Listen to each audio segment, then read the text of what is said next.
In its 75 years of existence, one would expect Pakistan to step out of the shadows of partition, embrace its demographic dividend, and chart a course for economic prosperity. However, the opposite has happened. Pakistan is currently facing one of its worst economic crises in its history. Pakistan was recently forced to plead for Western assistance in order to help over 30 million suffering citizens who were rendered homeless by unprecedented flooding. Due to years of economic mismanagement, Pakistan has been hanging off of a cliff, on the verge of financial default for months, despite making bailout commitments to the Paris Club, which are a group of developed countries that help defaulting nations with their loans, and to the International Monetary Fund. The country's new finance minister, Ishaq Dar, speaking in Washington, D.C. recently, said that he will seek the rescheduling of some 27 billion USD worth of non-Paris Club debt, largely owed to China, but will not pursue haircuts as part of any restructuring. It is hard to believe the new Pakistani finance minister's remarks, especially as he is also an accused in corruption cases in his own country. And the anger against him is palpable, even amongst the Pakistani diaspora living abroad, as was evident when videos of Ishaq Dar being heckled in Washington, D.C.'s Dulles Airport went viral. You are the job! The progress so far after the meetings with the World Bank, IMF, and the bilaterals and also a roundtable on floods in Pakistan, our losses, our needs have been very, very positive.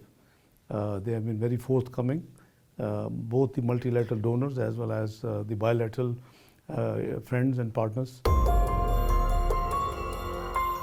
At a time when global markets and geopolitics are racked with instability, Pakistan is facing a deflating economy and spiraling inflation.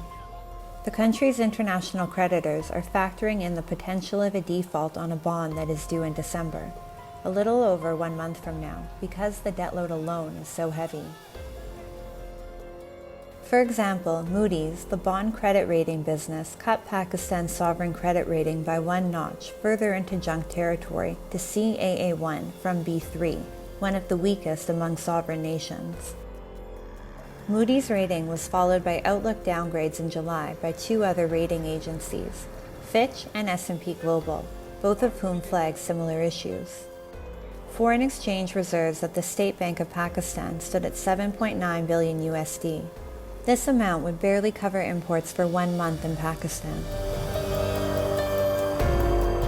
Pakistan is already in a bad shamble, It is already financially and economically already disintegrated, because the kind of burden which Pakistan has with the international community when it comes to the question of returning back the loans, that is a Herculean task for Pakistan as such. Since the beginning of the year, the Pakistani rupee has lost 30% of its value. And as of October, the Pakistani rupee is at its lowest rate ever. The decline in currency is pushing up the cost of imports, borrowing, and debt servicing, and is in turn further exacerbating inflation, which is already at a multi-decade high of 27.3%. Another South Asian country, Sri Lanka, has defaulted on its debt, and the president and government were toppled in widespread protests caused by the economic crisis.